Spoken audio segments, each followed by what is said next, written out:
Alliance गठबंधन,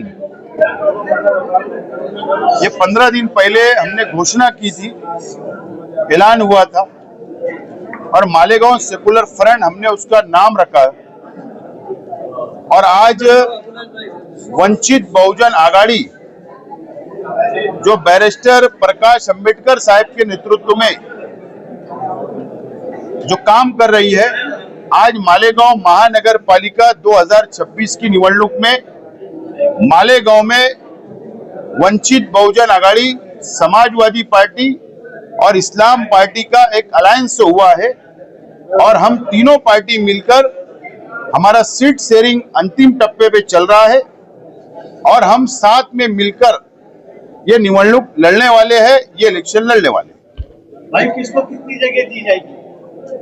जो reservation जगह है वो वंचित बहुजन आघाड़ी लड़ेगी, और उसी प्रभाग में अगर वंचित बहुजन आघाड़ी के पास कैंडिडेट होगा तो वो जनरल जगह, महिला आरक्षण जगह पर भी वो इलेक्शन लड़ेंगे। हमारे पास कैंडिडेट होगा दोनों पार्टियों के पास, तो हम वो साथ में मिलकर पैनल और प्रभाग बनाएंगे। चुनाव में क्या मुद्दा लेके आप लोगों के साथ जा रहे हैं? हमको मालेगांव महानगर पालिका और मालेगांव शहर बचाना है। भारतीय जनता पार्टी, आरएसएस, जातिवादी शक्तियों ने मालेगांव शहर को लोकसभा इलेक्शन के बाद से, विधानसभा इलेक्शन के बाद से टारगेट करने का काम किया है। ये शहर को बर्बाद करना चाहती है जातिवादी शक्तियां। हमको ये शहर को बचाना है। हर धर्म, हर समाज के लोगों को साथ लेकर चलने का हमारा एजेंडा होगा। बोलो। मालेगांव शहर में बहुत से मुद्दे ऐसे हैं जो पुराने मुद्दे लेके भी आप इलेक्शन में जा सकते हैं। उन मुद्दों में से कौन से मुद्दे आपके रहेंगे? अभी हमारा ये कॉमन एजेंडा भी तैयार हो, और हमारा जो मैनिफेस्टो होगा, जो वचननामा होगा, वो हम अभी बैठ के तैयार करेंगे तीनों पक्ष के लोग, और फिर एक पत्रकार परिषद के माध्यम से जो मालेगांव के अंदर क्या विकास की आवश्यकता है, चाहे वो सेंट्रल हो चाहे वो बाह्य हो, महानगर पालिका क्षेत्रों में हम एक अच्छा एजेंडा, एक अच्छा मैनिफेस्टो देंगे। बोलो। हमारा क्लियर ये है कि मालेगांव कारपोरेशन में एक झंडा, भगवा झंडे का मेयर नहीं बनना चाहिए।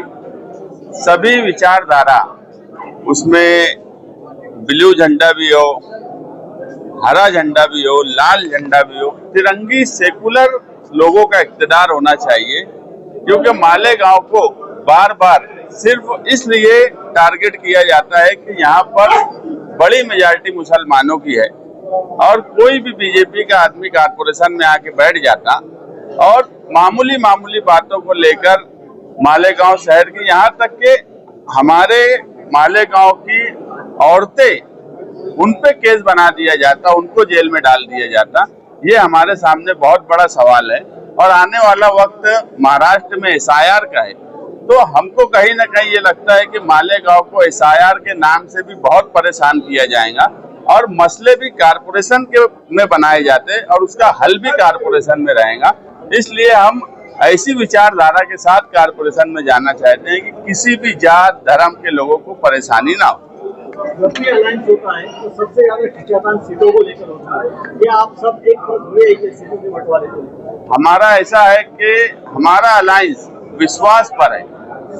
अगर हम आज बोले कि ये वाली सीट पे हम लड़ेंगे तो ज्यादा फायदा होगा, तो मान लिया जाता। हमको लगता है कि नहीं, इस पे इनके सिंबल के लड़ने से ज्यादा फायदा होगा, तो वो मान लिया जाता। और हमें यही विश्वास बहुजन आघाड़ी वालों से, अगर ये हमको बोले कि ये प्रभाग में हमारे सिंबल पे लड़ने से, अगर आसिफ शेख साहब ने अपनी सेटिंग सीट छोड़ी है, तो एक विचार और एक संविधान को समझकर एक खुद की सेटिंग सीट कोई नहीं छोड़ता, मगर उन्होंने खुद की सेटिंग सीट वंचित आघाड़ी को अगर दी है, तो आप ये समझ सकते हो कि हम किस लाइन से इलेक्शन में जा रहे हैं और किस तरह से हम सोच रहे हैं कि सेटिंग सीट ये नहीं, हमारी एक ही लाइन है कि महानगर पालिका में मालेगांव सेकुलर फ्रंट का मेयर बनना चाहिए।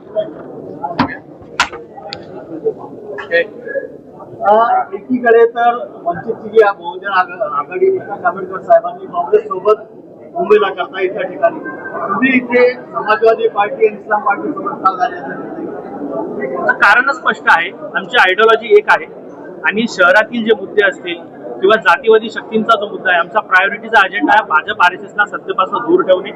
भाजप RSSची नीती या देशातल्या मुस्लिम असतील, बहुजन असतील, दलित असतील, आदिवासी असतील यांच्या विरोधातली ती आहे. आमचा विचार ही बाबासाहेब आंबेडकरांचा संविधानिक विचार आहे आणि म्हणून भाजप RSSला मालेगाव महानगरपालिकेतनं जर दूर ठेवायचं असेल तर समविचारी पक्षांनी एकत्र आलं पाहिजे आणि समविचारी पक्ष म्हणून आदरणीय आसिफ साहेब असतील, डिग्निटी साहेब असतील आणि ज्यावेळेस आमची ही सगळी चर्चा झाली त्या चर्चेतनं ते एकच फलित आलं की या शक्तींना बाहेर ठेवण्यासाठी आपण सगळ्यांनी एकत्र आलो. किती जागांची मागणी केली? जागांची मागणीचा आमचा काही हट्ट असं नाहीये, काही जागांच्या बोलीच्या संदर्भात अंतिम टप्प्यात आहे, परंतु एवढं निश्चित आहे की मालेगाव महानगरपालिकेचा महापौर हा ही आघाडीच ठरला.